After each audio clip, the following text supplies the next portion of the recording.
13 aprel 2026 yıl. Şu simentalını sattık az böyle. Koşköprüden kasaba ayağımız gitti. Zaten emme tayini bir yaptı. 65 bin sonundan 5 klas gitke. Ölçep bir vatımız böyle. Mol toptamız kuyrup da bırakan malını aldı bu abi. Malın zoru, sifet. Sen şimdi maldan sonra alakana çıkavrasılar.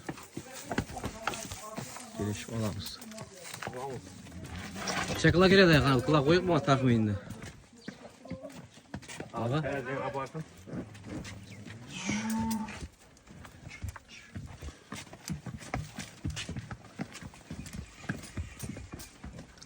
%180 kula gelir mi kan? 180? Ha. Kilosu ne kadar? Ovrakma ya. Ya kilosu ne kadar? Çok bilmiyorum. 800 kemiz mi?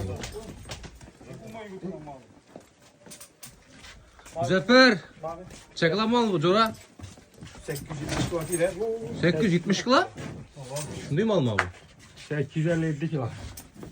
Azraq yaptım. Siz bana gelin ya. Ya beğenme tutsun bırak. Sıkın olsun. 2.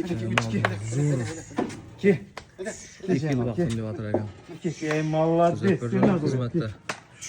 Yana klasını ko'rsatamiz Allohlar sog'liq. Hop hop. Nimalar? Bunda sen yoqqa suyan vermesin lekin. Bir oyoq binsa bo'ldi. Hop, ana mindi. Boş koy. Boş koyamız. Hiç kimde de 858 kilo.